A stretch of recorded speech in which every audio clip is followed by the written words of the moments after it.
এই দেবীদের পুজোয় সামান্যতম ভুলও যদি হয় তাহলে কিন্তু একজন সাধকের প্রাণও চলে যেতে পারে। দেবীদের চিত্রগুলি এতই ভয়ঙ্কর যে তা দেখলে আপনার লোম খাড়া হয়ে যাবে। আজকের এই ভিডিওতে আমি আলোচনা করব দশমহাবিদ্যার 10 জন দেবীর ভয়ঙ্কর রূপ নিয়ে। নমস্কার বন্ধুরা, আমি ইপসিতা আর আপনারা দেখছেন এপিক ফোর ট্রেলস। আজকের ভিডিওতে আমরা জানবো দশমহাবিদ্যা কারা আর কেনই বা তারা এতটা ভয়ঙ্কর। তবে শুরু করবার আগে যারা যারা আমার চ্যানেলে নতুন তারা অবশ্যই চ্যানেলটিকে সাবস্ক্রাইব করে নেবেন আর সাবস্ক্রাইব বাটনের পাশে থাকা বেল আইকনটি প্রেস করতে একদম ভুলবেন না, যাতে আমার চ্যানেলে কোনো নতুন ভিডিও আসলে তার নোটিফিকেশন সরাসরি পৌঁছে যায় আপনার কাছে। শাক্ত মত বা শাক্ত সম্প্রদায় বলে বিশ্বের আদি সৃষ্টি কোনো পুরুষ শক্তির দ্বারা নয়, বরং তা এক নারী শক্তির দ্বারা হয়েছে। আর এই আদ্যা শক্তি মহামায়া, যিনি সৃষ্টিও করেন, পালনও করেন, আবার সংহারও করেন। মহাভাগবত পুরাণ ও বৃহৎধর্ম পুরাণে দশমহাবিদ্যার দেবীদের উল্লেখ রয়েছে, কিন্তু যারা এই দেবীদের সম্পর্কে সঠিক জানেন না তারা প্রায়শই তাদের ছবি দেখে হয় ভয় পান, না হলে সমালোচনা করেন। আর ভয় পাবেন নাই বা কেন? যদি আমরা চিত্রগুলি একটু ভালো করে দেখি তাহলে দেখতে পাবো এক দেবী হয়তো নিজের মাথা হাতে দাঁড়িয়ে আছেন, তার পদতলে রয়েছেন একজন সঙ্গমরত নারী পুরুষ। অন্য এক দেবী হয়তো সম্পূর্ণ নগ্ন রূপে শুধুমাত্র মুন্ডমালা পরে ভগবান শিবের বুকের উপর দাঁড়িয়ে রয়েছেন, আর তার পেছনে শ্মশান ভূমির দৃশ্য। কোনো এক দেবী রয়েছেন বিধবার বেশে।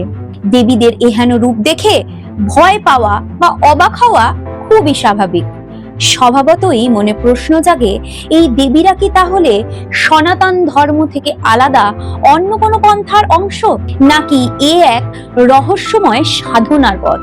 আসলে এই শক্তির সূচনা হয় শিব ও শক্তির শক্তিরূপী দেবী থেকে, যার কাহিনী বর্ণিত আছে মহাভাগবত পুরাণে। সেই কাহিনী হলো সতীর কাহিনী। সতী ছিলেন রাজা দক্ষের কন্যা এবং ভগবান শিবের পত্নী। কিন্তু রাজা দক্ষ কখনোই শিবকে মন থেকে জামাতা রূপে মেনে নিতে পারেননি। একবার দক্ষ রাজা এক মহাযজ্ঞের আয়োজন করেন। সেখানে তিনি সকল দেবতাদের আমন্ত্রণ জানালেও নিজের কন্যা সতী ও জামাতা শিবকে আমন্ত্রণ জানাননি। যখন দেবী সতী এই খবর জানলেন, তিনি শিবকে বললেন যে তিনি সেই যজ্ঞে যেতে চান। কন্যা হিসেবে পিতার যজ্ঞে যাওয়ার জন্য তার কোনো আমন্ত্রণের প্রয়োজন নেই। কিন্তু শিব সতীকে সেই যজ্ঞে যেতে নিষেধ করলেন, আর শিবের এই নিষেধাজ্ঞায় সতী রাগে ফেটে পড়লেন। তিনি অনুভব করলেন শিব তাকে প্রকৃতির জননী হিসেবে স্বীকৃতি দিচ্ছেন না, বা হয়তো তার শক্তি খর্ব করে দেখছেন। তখন নিজের শক্তি ও ক্রোধ প্রদর্শনের জন্য সতী আদি শক্তির সকল রূপ ধারণ করলেন। সমুদ্রের বুকে ঝড় উঠল, পর্বত কেঁপে উঠল, পুরো পৃথিবী ভয়ে সংকুচিত হয়ে গেল। কথিত আছে শিব তাকে থামানোর জন্য অনেক চেষ্টা করেছিলেন, কিন্তু দেবী শক্তি 10 দিক থেকে শিবকে ঘিরে ধরেন। আর এই 10টি ভয়ঙ্কর রূপকেই বলা হয় দশমহাবিদ্যা। মহাভাগবত ও বৃহৎধর্ম পুরাণে দশমহাবিদ্যার উল্লেখ পাওয়া যায়। সেখানে একটি শ্লোক রয়েছে যাতে বলা হচ্ছে, কালী তারা মহাবিদ্যা ষোড়শী ভুবনেশ্বরী ভৈরবী ছিন্নমস্তা চ বিদ্যা ধূমাবতী তথা বগলা সিদ্ধ বিদ্যা চ মাতঙ্গী কমলাত্মিকা এতা দশমহাবিদ্যা সিদ্ধ বিদ্যা প্রকৃতিতা। এই শ্লোকে তাদের নামগুলি উল্লেখ করা হয়েছে: কালী, তারা, ষোড়শী, ভুবনেশ্বরী, ভৈরবী, ছিন্নমস্তা, ধূমাবতী, বগলামুখী, মাতঙ্গী ও কমলা। দশমহাবিদ্যার 10 দেবীদের মধ্যে তার প্রথম রূপ হলো মা কালী। দেবীর খোলা চুল, কৃষ্ণবর্ণ দেহ, মৃতদেহের উপর দাঁড়িয়ে আছেন তিনি। তার গলায় মৃতদের খুলি দিয়ে তৈরি মালা, কানের দুল হিসেবে মৃতদের কানের অস্থি। দেবী কালী 4 হাত বিশিষ্ট। তার এক হাতে খুলি, অন্য হাতে রক্তমাখা তরবারি। যখন তিনি চিৎকার করেন তার ভয়ঙ্কর ধ্বনি 10 দিক কাঁপিয়ে তোলে। দশমহাবিদ্যার দেবীদের মধ্যে কালীই প্রথম। তিনি বিশ্ব চেতনার প্রতীক, সর্বশক্তিময়ী। যাকে তান্ত্রিকেরা ধ্যানে আহ্বান করেন। যেমন ভয়ঙ্কর তার রূপ, তেমনি ভয়ঙ্কর তার তান্ত্রিক সাধনা। আর সব তান্ত্রিক সাধনার মধ্যে সবচেয়ে ভয়ঙ্কর সাধনা হলো সব সাধনা। সব অর্থাৎ মৃতদেহ। এই সাধনায় তান্ত্রিক দেবী কালীকে আহ্বান করেন মৃতদেহের উপর বসে। এটি একটি রহস্যময়, কঠিন ও বিপজ্জনক সাধনা। এই সাধনায় যে মৃতদেহ ব্যবহৃত হবে সেটি তাজা হতে হবে। সেই মৃতদেহের শরীরের কোনো অংশ মিসিং থাকলে চলবে না। সাধক কাউকে হত্যা করতে পারবেন না। তাকে এমন মৃতদেহ জোগাড় করতে হবে যার মৃত্যু সম্পূর্ণ স্বাভাবিকভাবে হয়েছে। এরপর তান্ত্রিক সেই শবের উপর বসে গুরু প্রদত্ত মন্ত্র জপ করতে শুরু করেন। এই সময় দেবী কালী সাধকের পরীক্ষা নেন।